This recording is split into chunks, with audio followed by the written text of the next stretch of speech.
Exploring the unknown, from conspiracies to mysteries, you are entering the conspiracy sector. Welcome everyone to this very special program. I'm your host, Aubrey Batchelor. Sailing this amazing ship of knowledge with me is Chris Jacobs, and you are entering the conspiracy sector. Like always, we hope you've been well since the last episode. We've been kicking it in high gear lately, trying to survive everything that gets thrown our way, and as you have too. We kind of got a different episode coming up for you. This is going to be a one-parter of a two-part series. We're gonna reconnect for our like every year or 2 year so live video series and try to do a live session for you guys. And this is gonna be the intro to that live session because Chris and I are gonna be together here in about less than 2 weeks. So, hmm Yeah, and the day we do this is technically not today. Today's recording is on 9/9/24. When we do that, it's technically going to be on the fall equinox, which that's the mm, start of the Samhain season, which are Samhain, which is eventually leads up to Halloween and All Saints Day after. That would be November 1st. might So, be a perfect day to do it. Just as absolutely, it'll be long active. knowing you're an eye luck, it'll probably be like 6 inches of rain and Yeah, really. yeah. Uh, yeah, Yeah, so wind, rain, sleet, or snow, we never rest. So, no, we'll be out there through the misery probably, but hopefully it'd be nice. I'm hoping it'd be like 75 and just perfect. Yeah, Nebraska has a tendency to have erratic weather around this time of year. So, yeah. and I believe that they'll have a football game that day too, so hopefully that will leave us a little more room down that in that area to do with what we want to hmm do when it comes to investigating. But what we're gonna do is hopefully we can find it. I have a general idea where it's at. Chris believes he knows where it's at. I know that I know a few people who know where this particular site is. But we're going to be investigating the grave site, hopefully. And today's part one episode, we'll be introducing you to who this person was and to a Nebraska killer named Charlie Starkweather, who ravaged Nebraska with his girlfriend in the 1950s. And he's probably the most well-known Nebraska, I guess, serial killer that you'd say probably that's ever, come from this state. hmm And quite a sick individual, I think he's really sick in the head. He had this persona of fascination, I believe, for Marlon Brando. That's who he wanted to kind of Emulate. replicate in his life, if I remember correctly. Mm. And yeah, we'll just go to show you what like crazy two young crazy people in love can do to a person, and there really is some conspiracy behind and mystery behind this duo killer couple because supposedly the girlfriend claims that she never had anything to do with any of it. But yet hmm Charlie here is saying the boyfriend that she's just as guilty as I am, Yeah, but though he his gets the last chair words and before she they gets gave to him the live. chair, he said, "This bitch should be sitting on my lap." Yeah. Yeah, but right there. So, hmm that should tell you, is he lying or is he being honest? To me, when it comes from a cold-blooded killer, he's probably being honest. Narcissists like him will be pretty honest about their intentions of what they're actually going to do.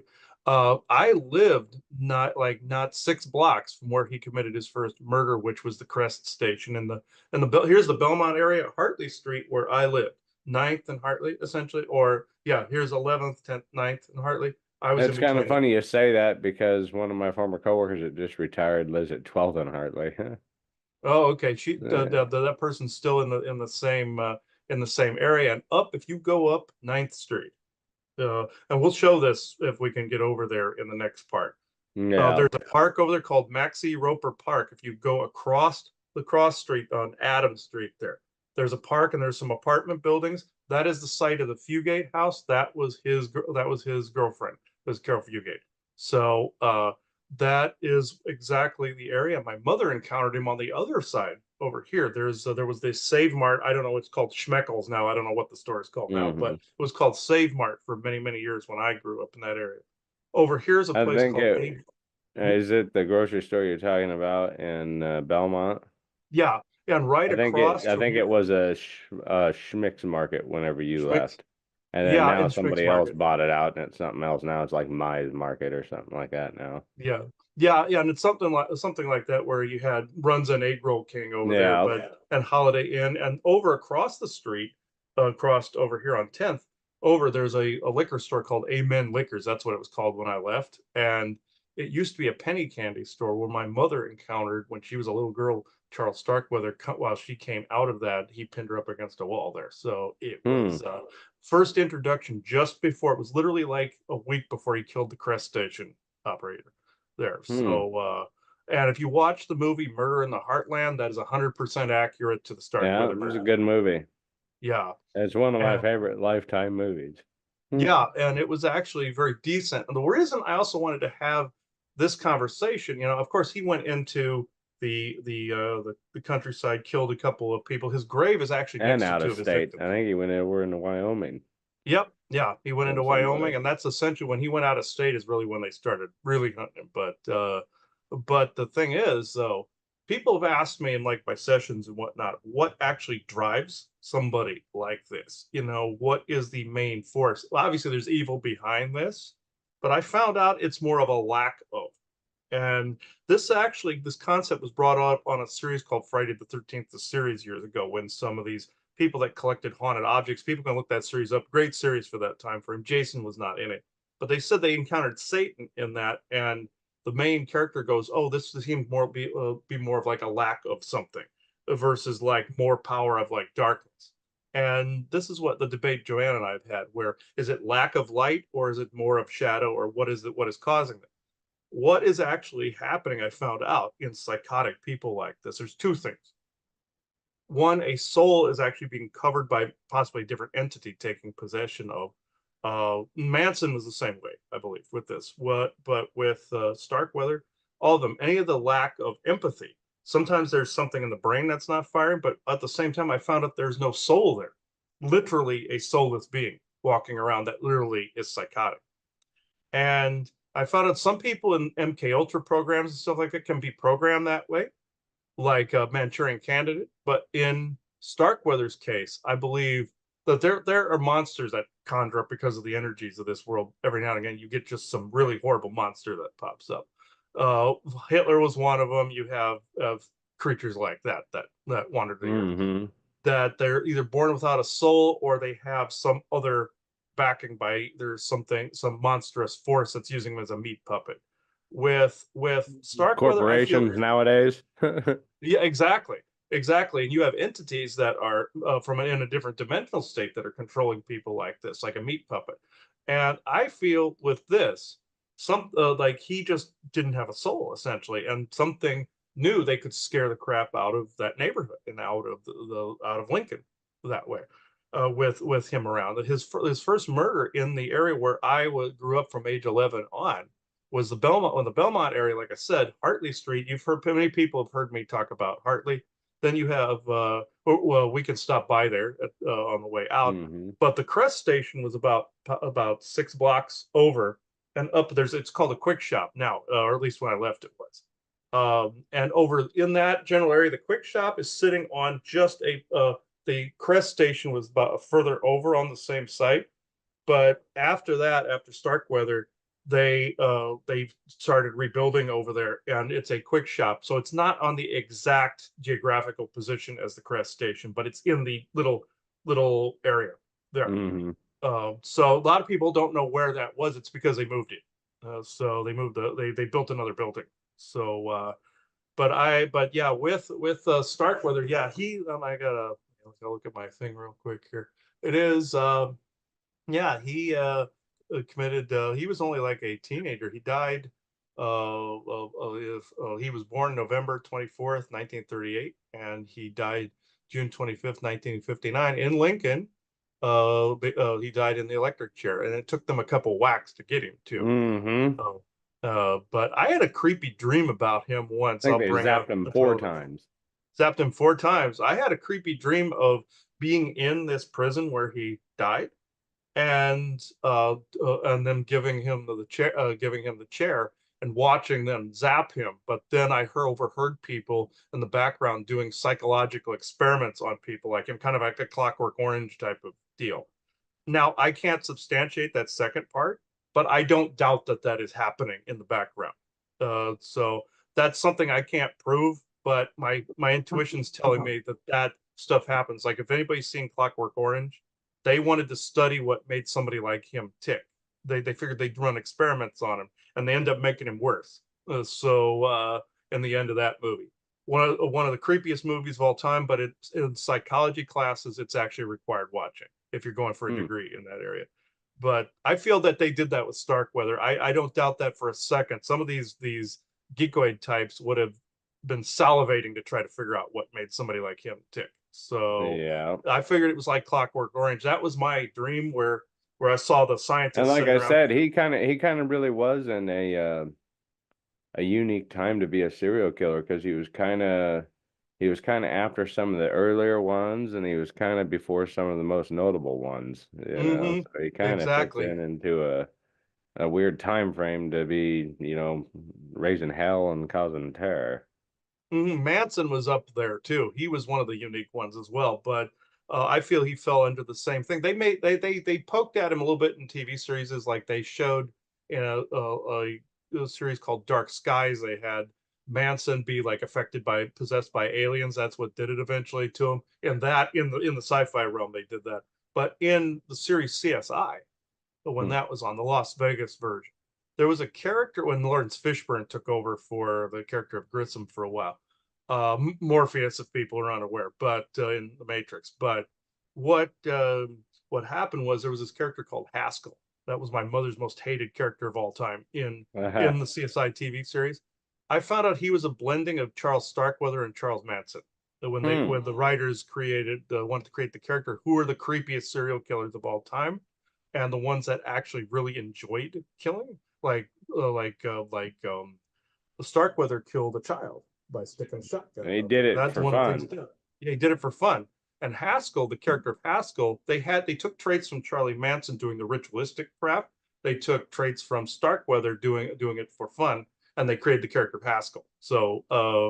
And that's why I found out how there was a merging of those two. I Hmm. recognize the traits because I recognize the Hmm. killer profiles, but yeah, Charlie Starkweather also, I came to find out if people are familiar with the Sheridan Boulevard area of Lincoln, uh, where all the rich people are. Um, I went over there and I did not know anything about, at the time, I didn't know anything about Starkweather, zero, when I went over there. I found out in that area, him and Carol Fugate robbed a rich couple that were over there, and he killed the maid out in the driveway of this house. When I went over there, I felt some horrible energy over there, and I kept seeing in my head him butchering a maid. I kept Hmm. seeing somebody in a maid outfit being stabbed to death, and I found out that was him that did that. I didn't know at the time. I knew nothing about Starkweather, zero, and then I started looking into it more, and my mother told me about it. And said, yeah, she had met him, told us the whole story. But he went out into the country. That's where he killed a little child. That's where he killed this older couple. And it's the older couple. Oh God, I wish I could remember their names. He is. I know, folks, I'm a little thrown off today, but the two that was an elderly couple that he killed. Yeah. They actually Hmm. buried him next to those two people in in uh, Really? in Are the you sure cemetery. about that? Yeah, uh, We'll have to look that's at that. yeah, I can't completely substantiate because I saw this years ago. I think people bitched enough to where they moved the other two. But the grave, well, actually we're going to be over there when we film the other one, so I can say it's in Wyuka Cemetery. But at least last I saw, And this was in we're 2006. going to attempt to, if all else fails, I'll try to see if I can't maybe make it over there, and get a good grasp of where it might be, and maybe ask around before you come. But we're going to attempt to find it, hopefully. It's a Mhm. massive cemetery, though. It's a very, very, very Huge. big and expansive. We could literally walk around there for a week and probably not see every headstone, so. It's a massive, massive cemetery right in the middle of, And it's close to downtown. obviously, they Yeah. have his exact location private for family only, so you have to find it since he's a notarized, hmm notorious Serial killer. killer. They didn't want it vandalized, but when I was there, they could have moved these other two headstones. He was buried next to two of his victims, which we thought was pretty fucked up. So Oh I was there yeah. with a paranormal team at the time, and yeah, even the people in the paranormal team were complaining about that one. So it was like he has some descendants out now that people have harassed. I discourage anybody from doing that. His descendants have nothing to do with him at all. It's just like Osama bin Laden had a niece that was a musician, but after 9/11 and people harassed her, it made no sense. Uh, so this is the same kind of deal, you know. Well, okay. That same friend of mine I told you that lived over in Hartley, Mhm, he grew up in Belmont. Well, he was friends with the family of Charles Starkweather, mhm, and his friends growing up, they were a younger generation. It would be like Charlie would be like their uncle or maybe father, if you want to think of it that way. mhm, And it was Charlie was my friend's uncle, if that makes sense. And he'd be hanging out with his friend, back in the 70s, hanging out. There'd be a random phone call in the afternoon. They should kill this. It's like they killed your uncle. oh yeah, he Yeah. got harassed. A friend of mine And there so the in Lincoln family knew would this get guy too. harassed based on what, even though they could be good people, and not do anything, which I have no doubt the guy, I've never met him, but I know he sounds like a nice guy. He would never do anything like that. And, Oh yeah, but he I've gets heard of him judged too. off Yeah. of his family's actions. He inherited the last name, and people said, "Why didn't you just change your name?" He goes, "Why should I have to?" It's like, Yeah. but yeah. Did you have any links you wanted to share about any Yeah, information on I'll do Starkweather? one good overview of the whole story for people Sure. that aren't aware. Uh, I'll just go, says host disabled participant screen sharing. I'll just read it. So, I want to give a good overview here of what actually happened. Is screen sharing on? Let me see if I forgot to turn. Oh, here we go. There we go. Now it's on. And for people that are interested, there will be a few pictures throughout this. So, pull it up here. You see that, Chris? Yep, that's it. So there's the man himself, born to kill. And this is from a website called TroyTaylorBooks.com. And I think I've been on this before. I should look at some of their press. But this is an article from Monday, January 21st, 2013. So on that date of January 21st in 1958, Charles Starkweather, age 19, claimed his first three victims, relatives of his 14-year-old girlfriend, Carol Ann Fugate, in her family's home in Lincoln, Nebraska. The slayings started a murderous road trip through the American Badlands of Nebraska and Wyoming that ended up with 7 more people dead. It was an American horror story that ended with an electric chair for Charles Starkweather and with a ruined life for his young girlfriend. And there he is. I forget, was it James Dean or Marlon Brando? I forget which one he wanted a repertoire that he had a fascination with. I believe he has the hair thing of James Dean going on It's there. So Dean, then. That's who he yeah. was in fascination with and wanted to replicate. Charles Raymond Starkweather was born in Lincoln, Nebraska, the third of 7 people to Guy and Helen Starkweather.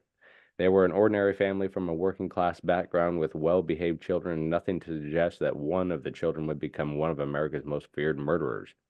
Guy Starkweather was, by all accounts, a mild mannered man. He was a carpenter who was often unemployed due to rheumatoid arthritis in his hands. During Guy's periods of unemployment, Starkweather's mother supplemented the family income by working as a waitress. Charlie attended Saratoga Elementary School, where I worked, Everett Junior High School, and Lincoln High School, in contrast to his family life. Starkweather possessed his kind remembrances of his time of going to school in his early childhood. He was born with genu varum, a mild birth defect that caused his legs to be misshapen. He also suffered from a speech impediment, which led to constant teasing by classmates. He was considered a slow learner and was accused of never applying himself, although in his teens it was discovered that he suffered from severe myopia and had drastically affected his vision for most of his life. The only thing in school that Charlie really excelled in was gym class. It was there that he found a physical outlet for his growing rage against those who bullied him. Starkweather used his newfound physicality to begin bullying those who had once bullied him. That inner rage soon grew to reach anyone that happened to dislike. Charlie went from being considered one of the most well-behaved students in school to one of the most trouble and most feared. A high school friend named Bob Von Bush later recalled, "He could be the kindest person you've ever seen. He'd do anything for you if he liked you. He was a hell of a lot of fun to be around, too. Everything was just one big joke to him. But he had this other side. He could be mean as hell, cruel.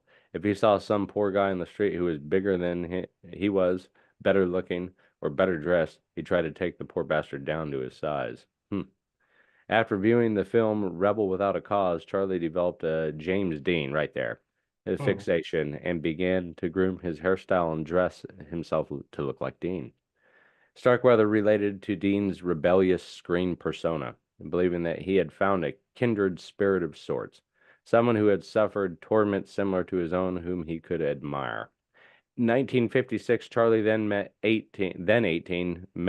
13-year-old girl named Carol Ann Fugate. He soon developed a fixation on the girl, who returned to the older boy's attentions. In order to be close to Carol, he dropped out of Lincoln High School in his senior year and started working at the Western Union newspaper warehouse. Now, just that right there, if he would have chosen to stay in high school, this might not have ever happened. Pretty much, yeah. It was the perfect job for him since it was located near Whittier Junior High, where Carol was a student. Being close by, he was able to visit her every day after school. Starkweather was considered a poor worker, and his employer later recalled that he was terrible at his job, having to be told things 2 or 3 times so that he could get it done right. But it wasn't stupidity that made Charlie bad at his job, it was his obsession with Carol. Charlie taught Carol how to drive, and one day she crashes 49 Ford into another car. Mr. Starkweather paid the damages, since he was the legal owner of the car, but this caused a fight between Charlie and his father, just like the fight between James Dean's movie father and Charles's favorite movie, and he kicked Charlie out of the house. Charlie quit his job at the warehouse and began working as a garbage collector. Unhappy, angry, and belligerent, he used the garbage route to begin plotting bank robberies and finally conceived his own personal philosophy by which he lived the remainder of his life. Dead people are all on the same level. On November 30th of 57, Charlie committed his first murder. He became angry at a local gas station attendant named Robert Colvert for refusing to sell him a stuffed animal on credit. Starkweather returned several times during the night to purchase small items, then finally, brandishing a shotgun, forced Colvert to hand over $100. He forced the man into his car and drove him out to the remote location. When Colvert realized that Charlie planned to kill him, he fought back but was injured by the younger, stronger man. Starkweather shot him in the head and left him to die in an empty field. He later claimed that by killing Colvert, he believed that he had transcended his former self, reaching a new plane of his existence in which he was above and outside the law. On January 21st, 1958, Charlie went to Carol's home. She wasn't there, but her mother and stepfather, Velda and Marion Bartlett, were.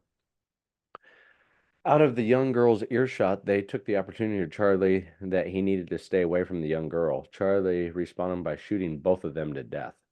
He then killed their 2-year-old daughter, Betty Jean, by strangling and stabbing her.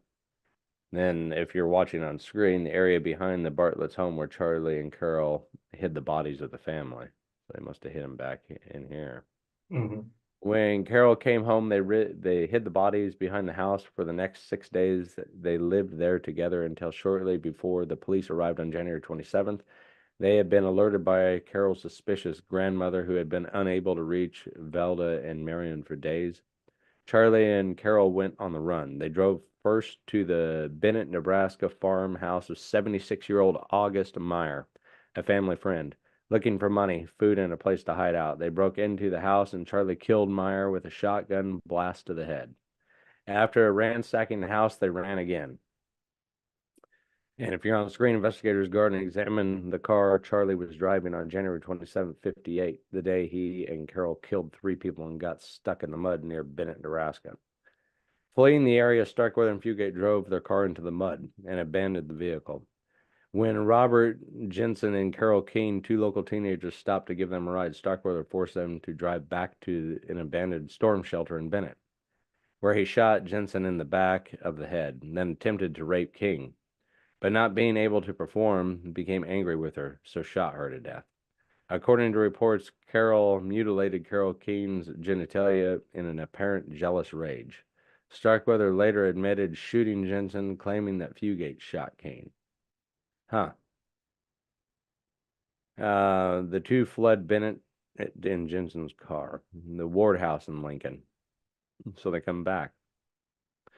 Starkweather and Fugate drove to a wealthy section of Lincoln, where they entered the home of industrialist C. Laura Ward and his wife, Clara. Both Clara and maid Lillian Finsel were fatally stabbed, and Starkweather snapped the neck of the family dog.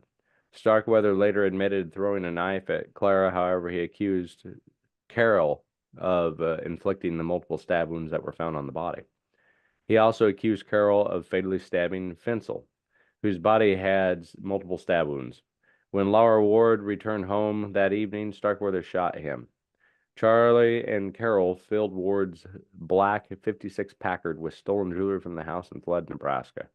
It was the murder of the wealthy industrialist that caused an uproar in Lincoln. Every law enforcement agency in the region began a house-by-house search for the killers. Governor Victor E. Anderson contacted the Nebraska National Guard, and the Lincoln Chief of Police called for the block-by-block search of the city. Frequent sightings of the two were often reported, but the teenage killers stayed one step ahead of the law.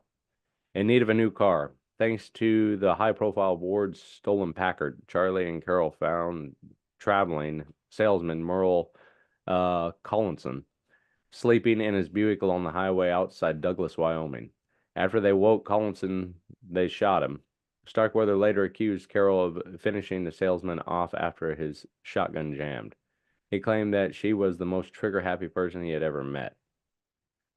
So this is Charlie's own words towards Carol. And there's Oh yeah, insight he was, to I think, being honest about that. Yeah. Merle Collison's body, a man Charlie claimed was murdered by Carol after his own shotgun jammed. The salesman car had a push pedal emergency brake, which was something new to Starkweather. While attempting to drive away, the car stalled.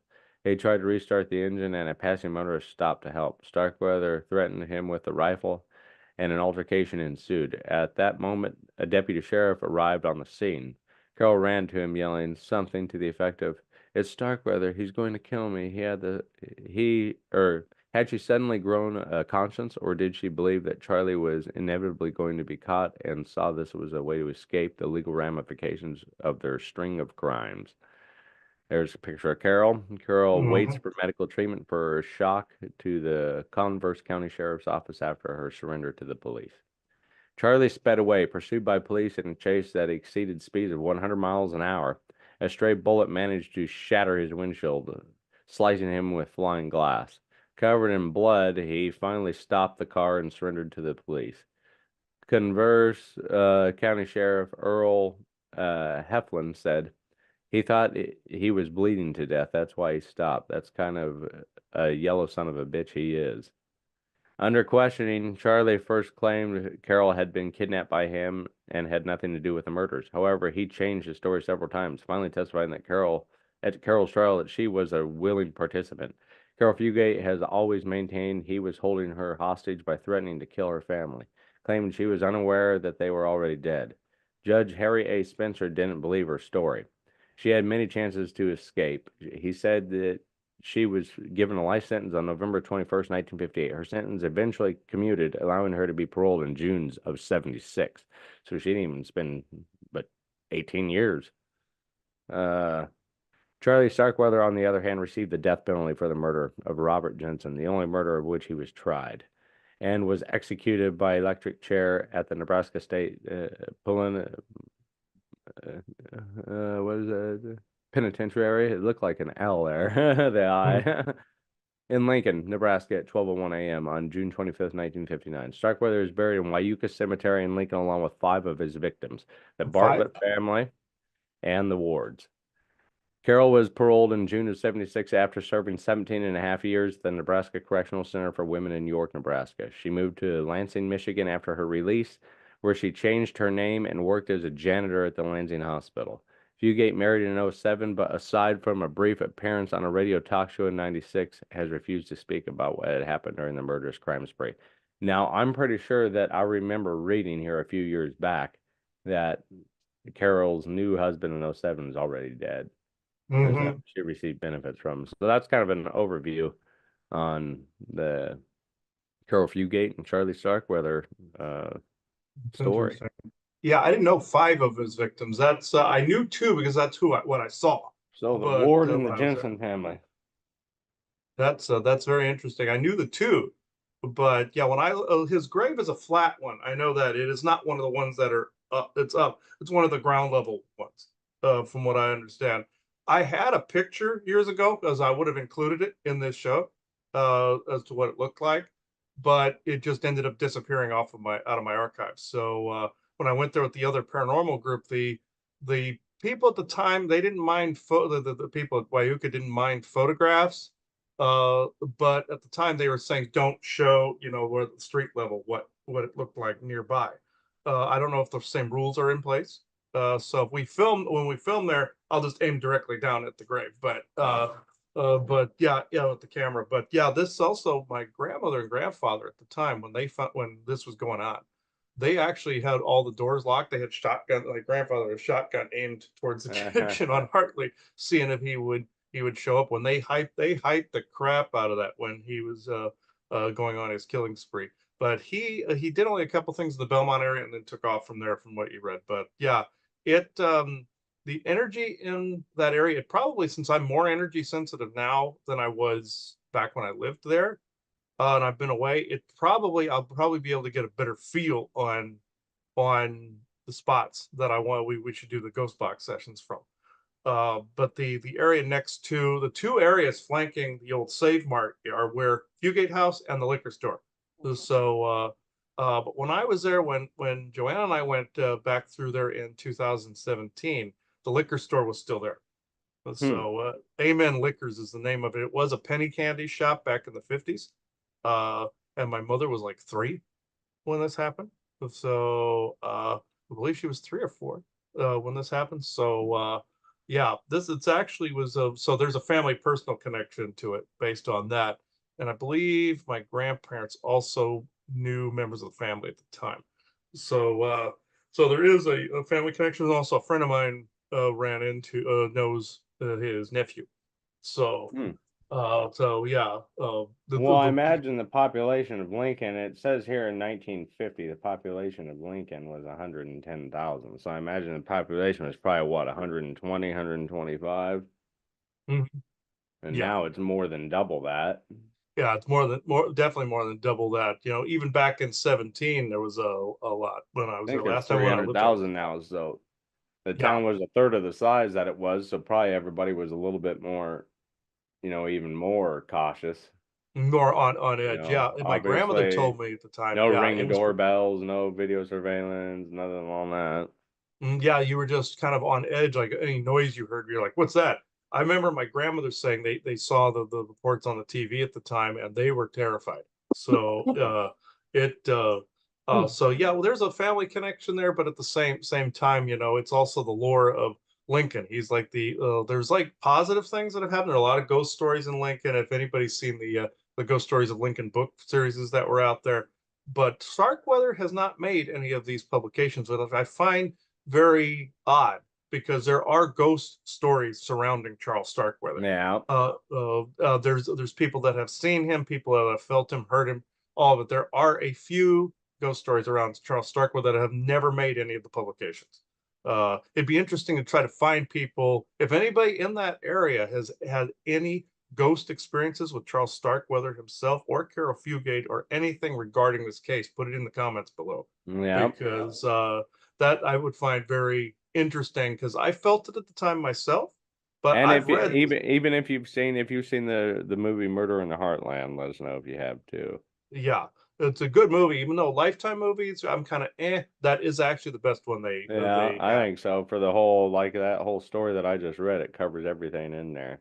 They covered every single thing. My grandmother on my father's side, we caught her in her den watching that very movie one time. So we thought that was I interesting. My watched other it in high grandmother, school. yeah, so did I.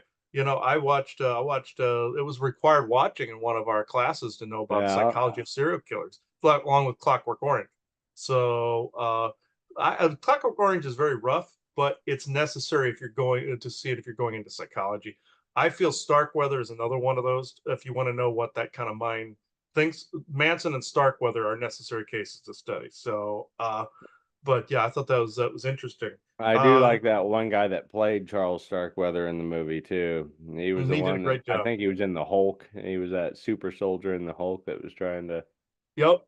Yep. Yeah, you're Yeah. right. Yeah, he was a perfect choice. And also, little people know in the original Grand Theft Auto video game, first one when it came out, the character that that you are in that game is was actually modeled after Charles Starkweather, the face Huh. and everything. Yeah, they may have changed it since then in some of the new renditions of it since then. When it first came out, if you look carefully at the person, the it's a slight caricature, but the face then looked like Charles Starkweather. So I thought it was interesting they added that in as what the character looked like. It's supposed to be set in a fictional New York type town. Grand Theft Auto, it's San Andreas in a lot of them, but it was set. This one was set up by like New York versus like someplace like Lincoln or Chicago. So, but I found it interesting. They made the likeness look like him a lot. Weird. So yeah, I don't know if you have anything else to add before we go into the channel Well, portion. do want to share one more little thing, then we can go Okay, into it. I'll share sure. screen one more time, and we're gonna Mhm. end it here before we go into questioning. Let me go right here. Found a news article after his successful execution. So Charles Starkweather dies in an electric chair. Mass killer meets death unperturbed. Utters in no last words in execution room. That's what I thought was interesting. I wonder what his last meal was. I should have tried to find that if they even offered. Charles Starkweather died in the electric chair at the Nebraska State Penitentiary early Thursday. He showed as little emotion as he had displayed when questioned about the 11 victims he confessed killing. He walked into a small whitewashed room with a steady step. Two men were on either side of him. His red hair, shorn to a stubble, glistened in the lights. He looks at the chair. He seemed to look curiously at the oak chair as he approached it. He appeared to stumble and then sat down. A green curtain screened the chair as he was strapped into it.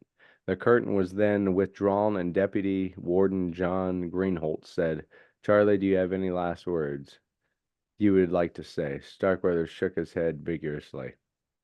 A blindfold was put across his eyes. A half dozen shocks.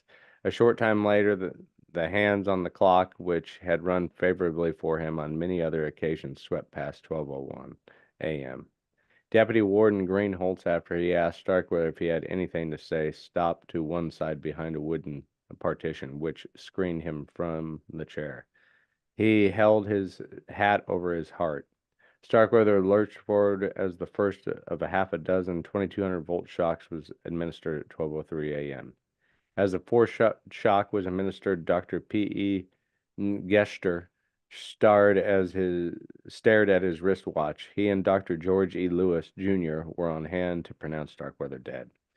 "What's your hurry?" A short time later, Dr. Gesher put a stethoscope to Starkweather's chest and said, "He's dead." Dr. Lewis was called when Dr. B.A. Finkel, prison physician, suffered a heart attack and died shortly before the execution. Hmm. Mr. Greenholtz said Starkweather's words when prison officials went to fetch him were, "What's your hurry?" Starkweather's family visited him during this evening. Warden Maurice Sigler, who took over his post only last Monday, called it a normal execution, well organized. So, Hmm. Interesting. It's a little interesting thing just to go in. It was pretty dismal. His last day, it sounded like he was just accepted the fact and Yeah, and then he moved on. Yeah, I find it interesting. There's actually two versions of that where he didn't have last words, and other people believe his last words were that bitch should be sitting on my lap. You know, huh. there where he said it from the chair itself. Oh So, yeah, I remember hearing that. Yeah. So there's hmm one of the other little mystical conspiratorial what actually happened. there's a Yeah. lot of Okay. mysteries surrounding the Starkweather murder. So, yeah, I find that very interesting. That like I said, it hasn't appeared in too many paranormal anything. You know, you don't really see it a whole lot. So maybe we can add to that. You know, doing the ghost box sessions and doing things like that when we're out on the outings. We can add to the canon basically of the Charles Starkweather murder canon. So I find that interesting. So if there's nothing else, we can go into the questions if you want. Yeah, We can let's do do that. it. Mhm. Yeah. Let me see here. Isaac, I would presume this is you this time. Okay. All right. You would presume correct. So, okay. All right. Let's see. All right. The energy has been rather chaotic. You know, we've done a couple other shows in other areas, and as you're getting towards beginning of the Samhain time frame, it's pronounced Samhain. People call it Samhain, but that's where not only it's known as the harvest time frame from the fall equinox all the way to Halloween, which also the day after that, which is November 1st. That's All Saints Day, All Hallows Eve, All Saints Day. You get this steady, extremely spiked incline of energies and paranormal. Everything occurs. It's a clusterfuck when it comes to energies. So even the bad guys can't do a whole lot because there's so much activity going on. The veil's dropping all over the place. So Halloween's the strongest energetic time of the year, even above that of the winter solstice, believe it or not. So it dips down a little bit, hits the solstice, and then evens out after New Year's, after Christmas and New Year's. So, uh, and it's also part of the whole lore about it is it's the harvest, quote unquote, time is when Earth is the closest to the galactic central sun, and the energies are more intense dimensionally. That's part of the lore behind that too. So, okay, Isaac, yes, okay, okay. So, yes, I'm shutting up. So, Mhm.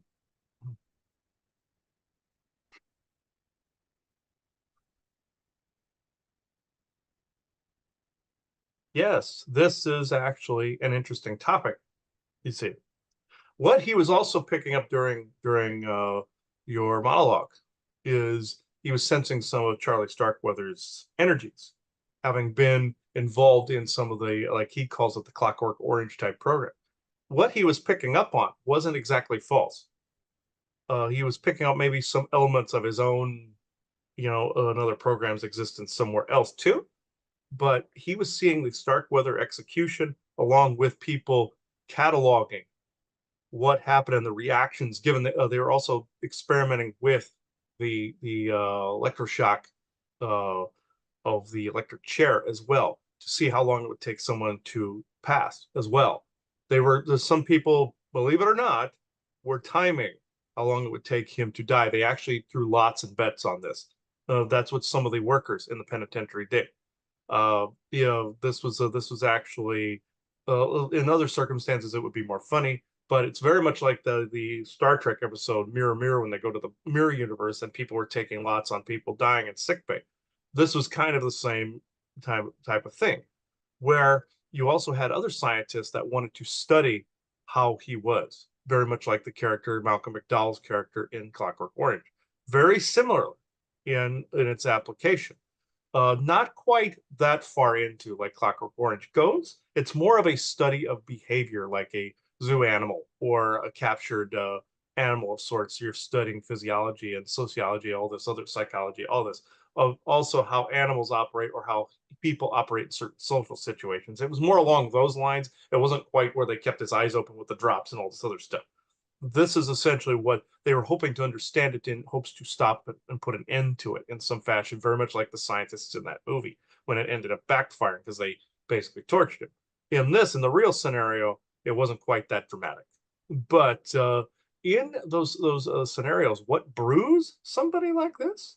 Could he have been trained in a program to do this? And are you seeing this now with like the school shootings and the hospital shootings, even the Aurora movie theater shooting?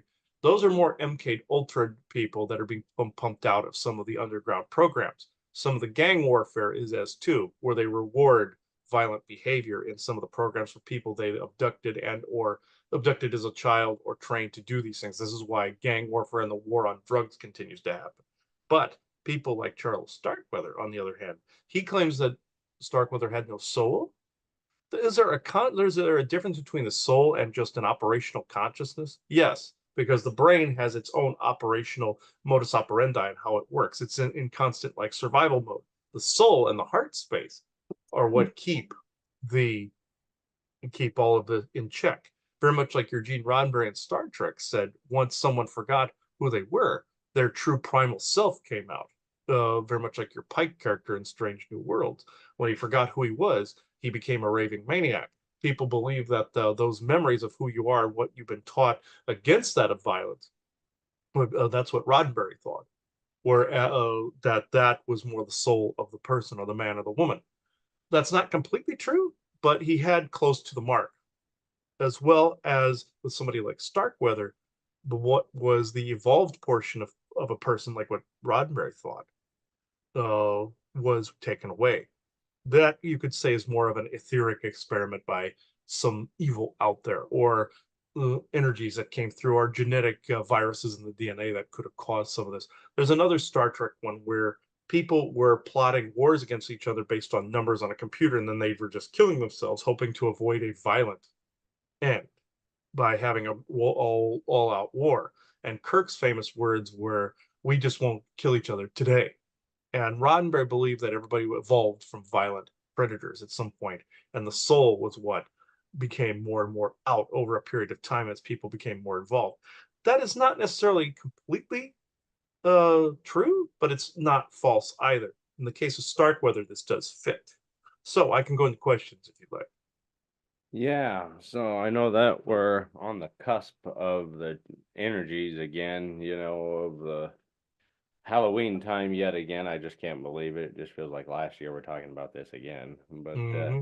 with that being said, how does that affect? I know paranormal activity ramps up and everything, but does that lead to overall better and more active and clearer ghost box sessions?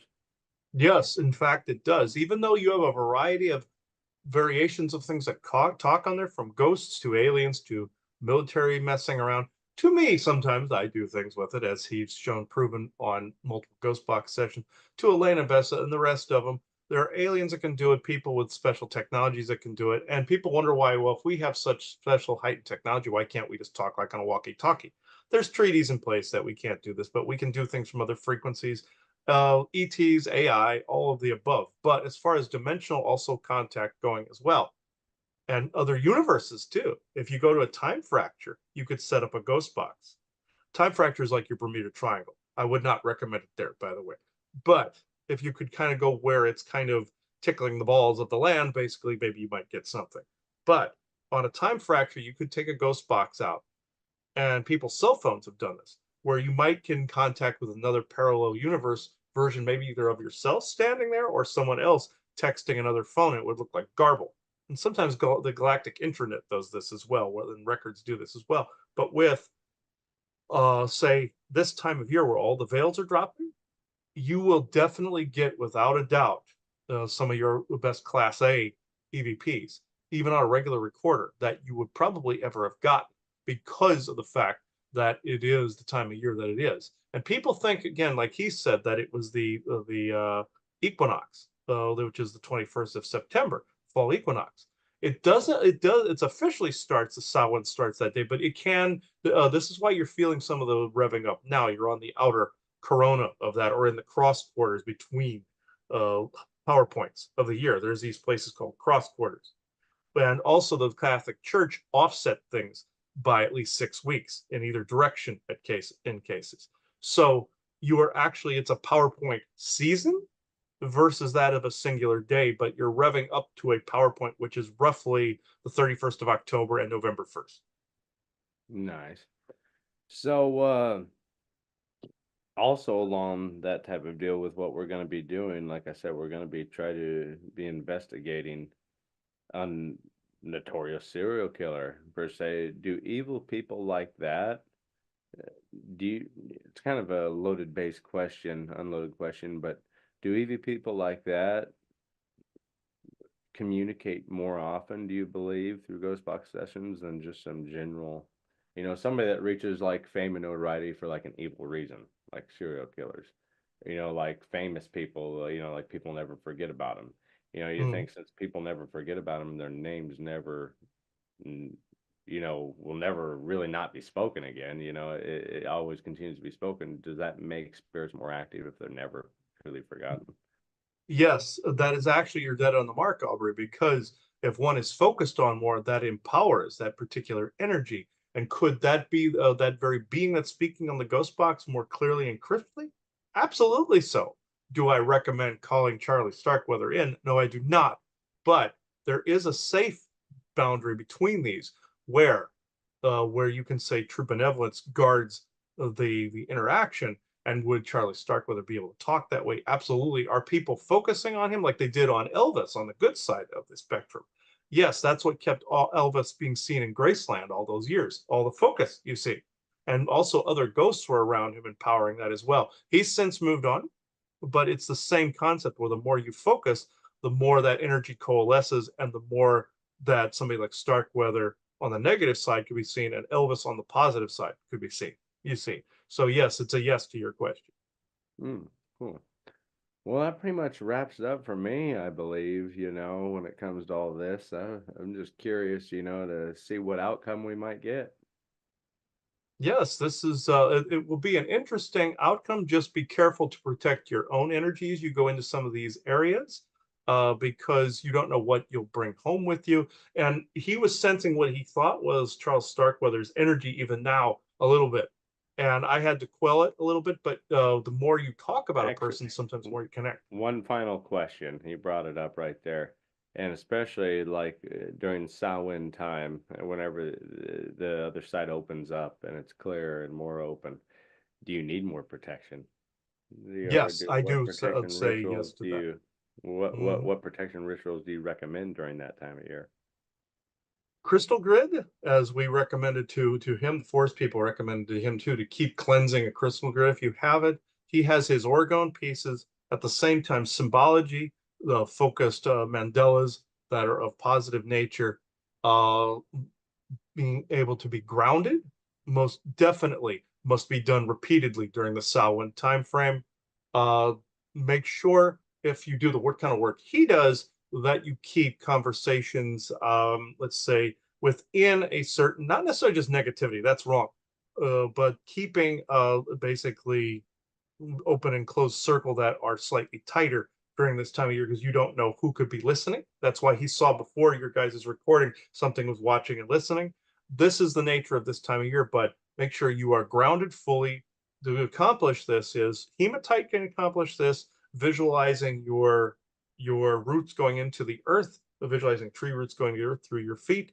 Salt, sea salt, dead sea salt in your shower, rubbing your feet on the granulated salt will help ground, will peel off any ungrounding, and also, like I said, visualizing touching the earth with your bare feet, going out with your bare feet. Now, if somebody is brave enough, being naked outside under the sun to accomplish this is this instantly, uh, because of the fact Hmm. that you're in nature, you're fully present in nature, your energetics also are receptive of the sun. This can also be said of paranormal activity, I might add.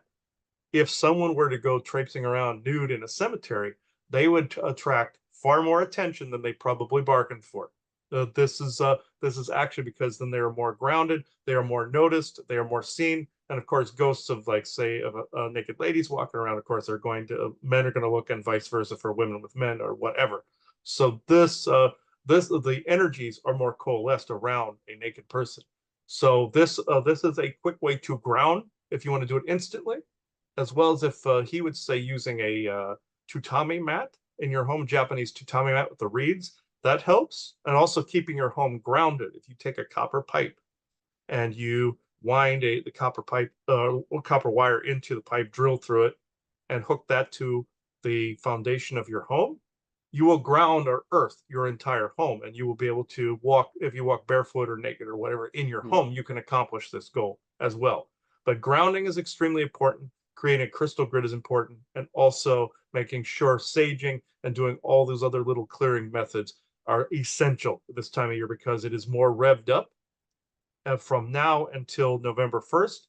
It is extremely revved up and heightened to the point where it may be more than you bargained for, but it is also on the flip side, the good side. The bad guys aren't as active, but at the same time, or they can't cut through all the noise. At the same time, you will get far more paranormal evidence than you probably bargained for.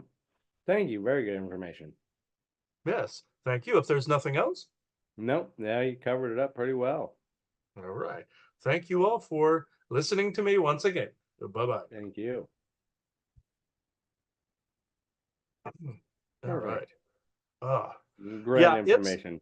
Channeling this time of year is actually far more vibrant too. And if you can be in nature, that is the best medicine. When we went out to Spirit Lake back at the beginning of the month, or at the end of August rather, the energy was so vibrant there because there was very little tech and it was a forest out there.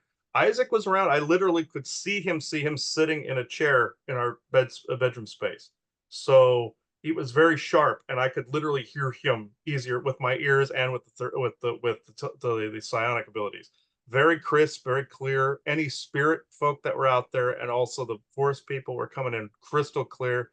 If you can do any of these type of rituals honoring the earth, honoring, grounding, any of that in a nature place like that, away from tech, it's even better.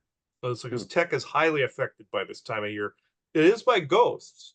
Generally, I had a ghost even drain the battery of this laptop I'm talking on right now, even while it was plugged in. So when we were in Arizona, and it still functioned, it overheated a minute because a ghost was affecting it. The other day, another one came in this very room, and from all this activity, and made the computer overheat a little bit. And I got rid of it. I cleaned it out.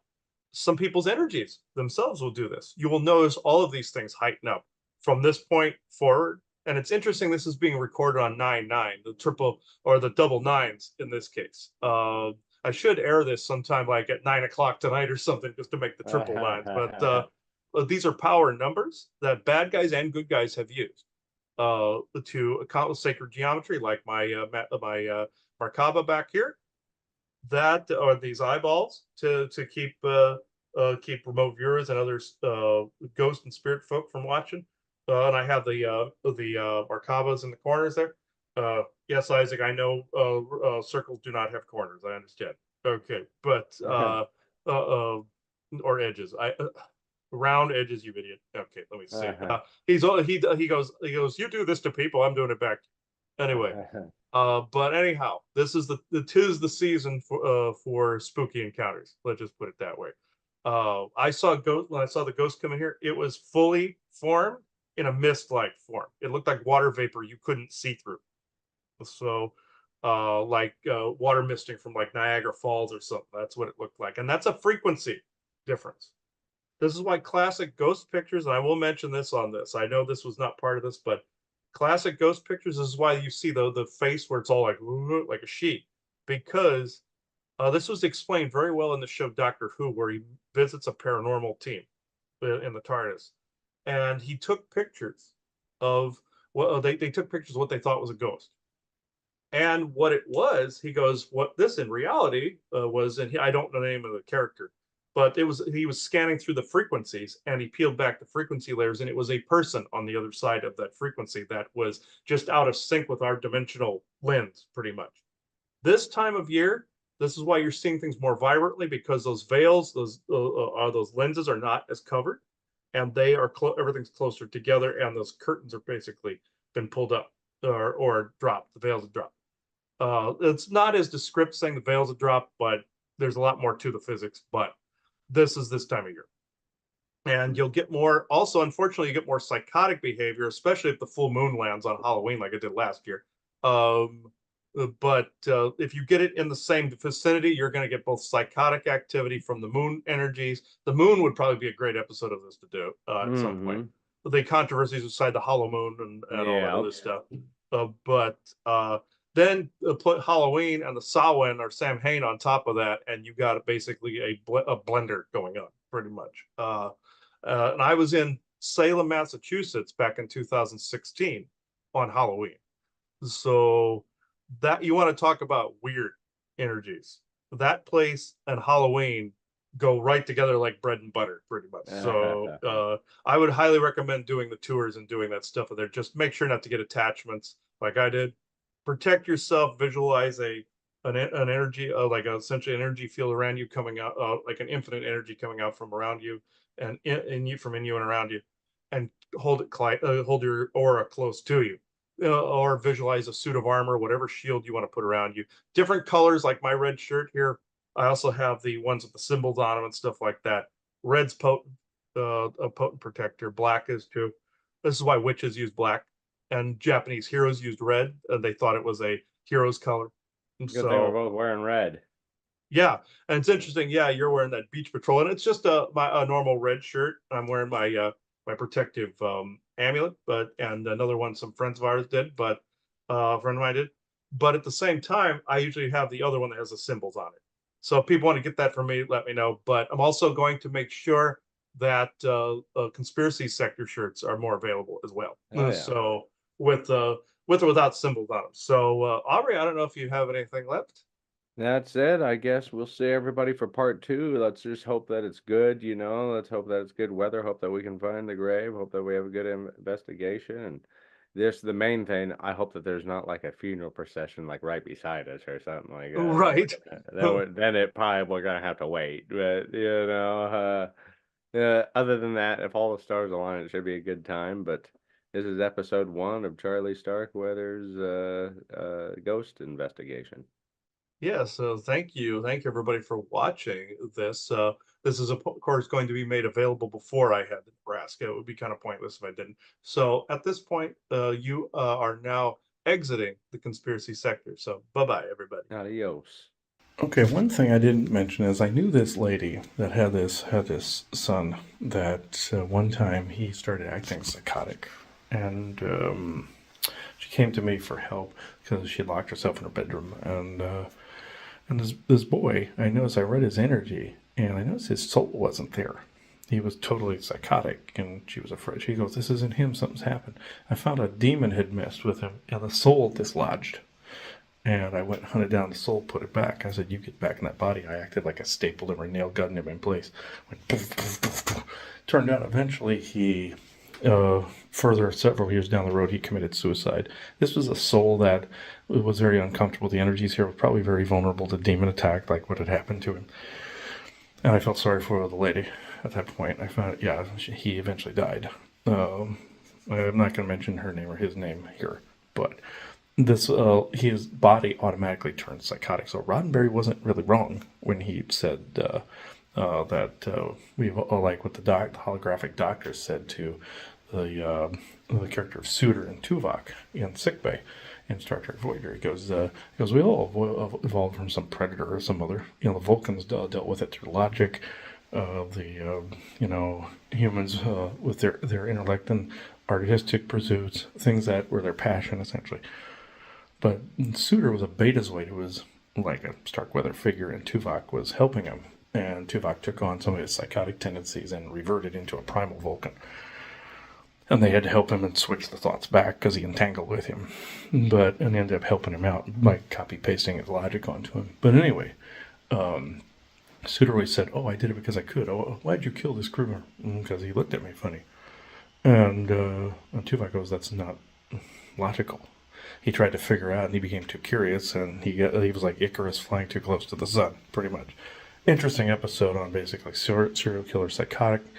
This, and also they were referring to, or Isaac was referring to Pike from Strange New Worlds when he lost his memory, and that was a great episode showing what people can do to regain SSP memories back. Like the Ortegas, the pilot, she goes, "I am," had her name. And she kept saying her name over and over again, bringing herself back to right so she could pilot the Enterprise. Also, the lights of Zatar, when in the old series, Scotty's girlfriend gets possessed by these lights of multiple consciousnesses, and it's basically turning her into a they. And she goes, "I am." This is why I always say the they/them thing has to disappear, because it's a spell that spreads that out. And Roddenberry showed it. I am. It was the character's name. I don't remember the character's name. Having a brain fart moment, but I am not they/them. You see. So this is the same thing with serial killers. Their soul just isn't there, or is being clouded with an entity over the top of it, taking control of them. Possession, oppression, you know the rest. That can bring out psychotic behavior or programming. Disappearing and make people go into deer in the headlights, like Roddenberry said in Earth Final Conflict, when a woman had been abducted by aliens, de-aged, and reprogrammed. The host of a talk show basically questioned some memories she was having, and she went with deer in the headlights look. Now, with these symbols that we have, like this guy, one of two things will happen. Somebody will do like deer in the headlights, where it deprograms, or they go into a violent psychotic rage. I've seen both, and the other one's very rare. Saw a post office worker that was, I had a sigil on the side of the box. I had my shirt on, I had the yellow one on.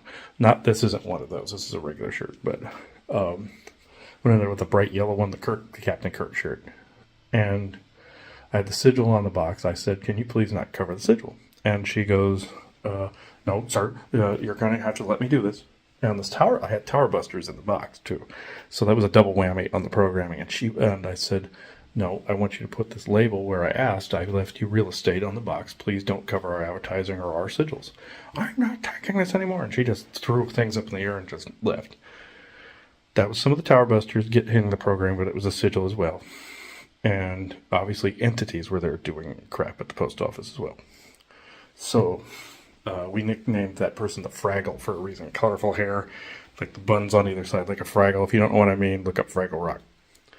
But back to center here. The boy that eventually died, his soul probably wasn't supposed to be here for very long anyway, and it changed the mother's life forever, obviously. Person got off Facebook, didn't hear from her for a long time, but I attempted to keep the demons away. The demons were patrolling. Ghouls are really patrolling because they smell death. The Draco will just do it just to do it. Let's talk about psychotic. They are soulless creatures. That the only soul energies they get are ones they absorb from us. They're reptilian in nature, so like Morpheus said to Neo in the Matrix, they will never be as strong or as fast as you. He was referring to artificial intelligence. Draco have this as well, but they're a reptilian brain. People say demons cannot co-create, so they try to meat puppet through us, and well, I say it that way, and project their co-creative narratives through us, which is true from non-corporeal and corporeal. But with Draco reptilians specifically, they don't have the same imagination center, but they have strong psionic abilities. So they try to warp us and turn us into monsters. So they've done that before. And also there's this famous story of some it wasn't Germany, but it happened in Germany as well in the medieval period, but in closer to now, where some people were being hypnotized by Draco to be abducted, and our people were, per the agreements, the Eisenhower Accords, people got to be abducted in exchange for technologies with the Greys and whatnot. The Draco were allowed to take them. And they put up this psionic field of several Draco that were there, getting people depressed, angry, and down in the doldrums. It hit some of the soldiers and guards nearby, and they were never right since. Same thing with the Battle of Dulce. They were hit psionically afterwards, and a lot of them committed suicide as a result, because of more likely those aliens were harassing them from under the ground. Both Draco, Tall White, and Eben alike. So I know it's skewed, but these are a lot of the things that are going on in the background. Halloween, or the Samhain time frame, which is 9/9 today. That's a power number. And Roddenberry said we didn't quite have the right meanings of the numbers and the frequencies, as they've been convoluted with some New Age teachings and some of the metaphysical meanings, like stones. Some people don't have the stone alchemies right. Maybe that's another one we can do at some point. But I'm going to end this here. I just needed to add that. So it is 1:44. Of course, 1 and 4 and a 4 and 2 is 9, of course. That was 1:44 p.m. Eastern Standard Time, Monday, September 9th, 2024. Thank you. Okay, what's odd? The original Star Trek episode that was being made reference to with the computer war, I cannot find that in the list anymore. I'll have to look on Netflix later on or something, or Paramount Plus or something. You look it up on online, and you can get the Strange New Worlds episode.